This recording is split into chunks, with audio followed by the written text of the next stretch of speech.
Yo, we are here live right now, today, January 24th, talking about Danny Swift Garcia versus Robert Guerrero. Lately, people are being able to see the ghost, not only see the ghost, but hit the ghost, okay? We're going to talk about, the very beginning from my mind on what's going on with this fight. Well, it did happen January 23rd. Danny Garcia for Robert Guerrero for the title, for the WBC, for the welterweight title of the world. And new. Before we get to that part, when I first heard that this fight was announced, okay, we're talking about Danny Garcia, who vacated 140-pound belts to move up to welterweight 147. I believe he had around maybe 3 fights at that weight.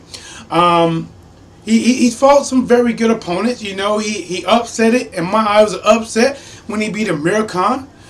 He fought Lamont Peterson, and I believe he got a controversial decision. Some people say he won it, some say he didn't. Honestly, on my end, I thought Lamont Peterson beat him. But don't get it twisted. I do like Danny, but I thought he lost that fight. He beat Matisse. He fought some good guys. Not snatching all these guys he fought had been at 147, but the guy has fought some very tough fighters. Moving up. But I repeat, I do not believe he should have been fighting for a welterweight title. There's a lot of guys. You know what? I take that back. If you're going to have him fight at the title, I do not believe he should have been facing Robert the Ghost Guerrero. Don't get me wrong. I have learned to really appreciate Robert the Ghost Guerrero after watching him fight lately. But going 2-2 in his last 4 fights, I do not believe he was deserving of that shot. He did get it, and before I get into what happened, the guy fought his heart out. He did everything he can do to try to win. But let's get to it. Let's go. We're gonna get to the fight now. Okay. Then Guerrero walks out first. All right. Then Danny Garcia walks out first. I heard what's the guy? Is it Malone? Paul Malone? I don't know his name. The White Iverson song. He was walking out to that. He had on his whole look like either leopard printed hot pink suit with a mask on. Okay, couldn't see his face. He had a mask on. Could have been frowning, could have been smiling, could have been nervous. I don't know. Okay, walks out, get in the ring. Now let's go. We're gonna get right into it. Forget it. We got no more time to waste. But before we get right into it, before we have no more time to waste, please take a moment to subscribe. Thumbs up. Shoot, heck, even share this. Look over and say, hey, you know what? Matter of fact, look at your own phone. Go to this guy YouTube. Check this out. Okay. All right, now let's get to it. The first round, obviously, I'm going to tell you my prediction. I thought Danny Garcia was going to win by a unanimous decision. I did not think he's going to knock Robert the Ghost Guerrero out because the guy does. He has a pretty good chin, even though Keith Thurman touched it one time and he did go down, okay, in the 9th round. Robert the Ghost Guerrero came out like a man on a mission. Like a man that knew that this could be possibly my last shot. I don't know how I got here. Okay, I woke up and I'm in a WBC title fight with Danny Swift Garcia. Okay, and I'm gonna let you know, man, those first 6 rounds, man, he was giving it to Danny Garcia. He was disrespecting him like no other. He made the fight a rough and rugged fight. One point I thought he was going to put Danny down. He had him in the corner just welling on him. And a lot of things that people don't understand about Robert Guerrero. Yes, he is a pressure fighter and he does throw volume punches. But he does his best to counterpunch, effectively sometimes. I think he needs a little more defense and need to change his game up. He can't always be one mode, go forward and do this to you. He can't do that because once somebody make one adjustment, now you can't adjust. You gotta be. That's his issue. He has to be able to adjust. When somebody catches on and start being more effective to his pressure, rugged, disrespectful, in your face style. Now what are you gonna do? Okay, Robert, that's what you need to do, man. If you want to get back top, you gotta have plan A, plan B, plan C, and for some of these greats, even a plan D to eat your way out of this. Okay. Now we got Danny Garcia. All right. When I started watching this fight, I'm like, I was talking to my brother. I went to my brother's house and watched the fight together on this huge 60-some inch TV right in front of the living room, watching it with no one with us except for our little kiddos. We had our little kids. All right. I'm like, man, Danny is looking like Floyd Mayweather's movement. I'm not saying he's identical. I'm not saying he's doing the best impression. Heck, I'm not even saying he's doing an Adrian Broner impression. But at times I kind of saw him like this.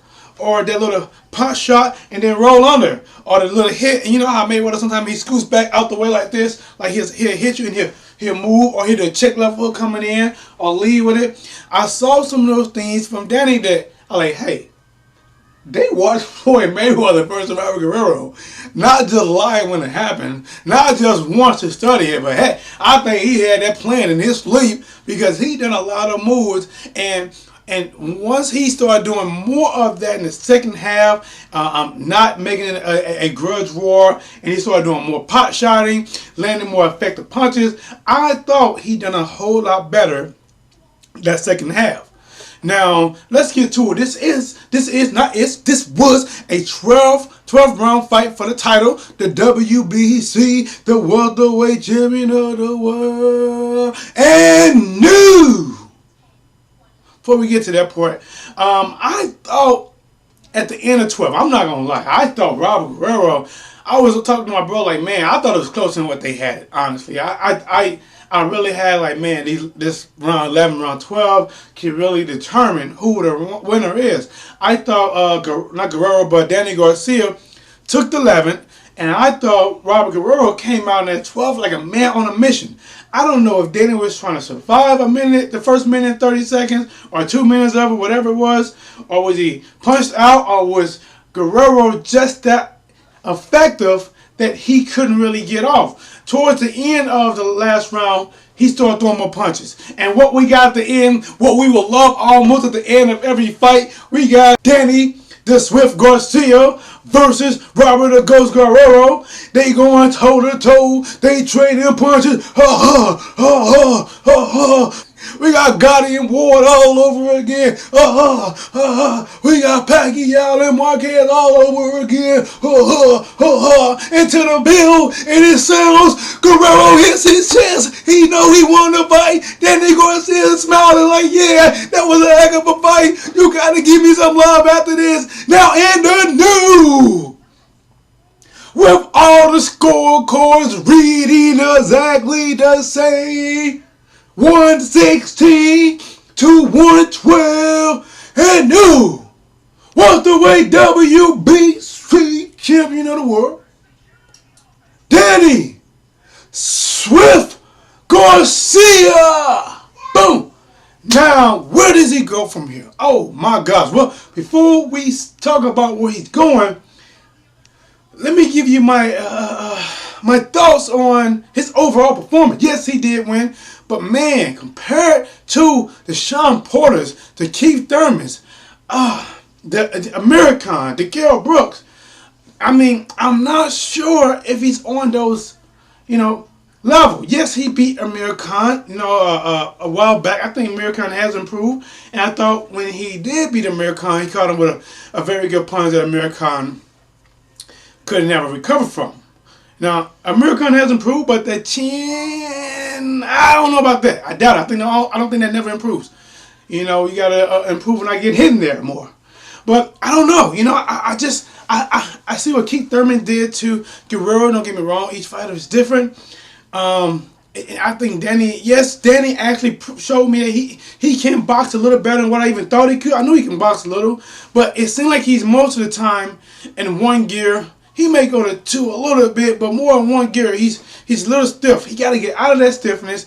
Yes, he got good power, but I think Keith Thurman one-time power is a little bit stronger than Danny Garcia's. It may not be 2 or 3 times more strong than Danny Garcia's, but at least it's 1 time stronger than Danny Garcia's. And if he fight Keith Thurman, I don't know, but that's what it's here for. That's what matches is made for. That's what odds and all they come from. But he's a WBC, Al Heyman, You got to get this boy some fight. You know, honestly, I'm not gonna lie. I know Adrian Broner went down to 140, and I know they're good friends. I thought it happened, but I think Adrian Broner and Danny Garcia would be a good fight for Danny Garcia. But I think if he fight anyone like, Sean Porter and Keith Thurman, which I gotta do a video on that. That's happening, guys. That is happening. I believe it's March 12th. Don't get me wrong, it's going down. And I'm gonna be right there. Not at the fight, but right there in my living room, 2 feet from the TV, watching everything with a close eye, no blink. Okay. There it is. Let's go and cut this short. Don't forget to subscribe, thumbs up. Danny Garcia is new champion. I give him all props. It hasn't been an easy road. People booed him. They doubted him. No matter if it was a controversial decision or not, he won.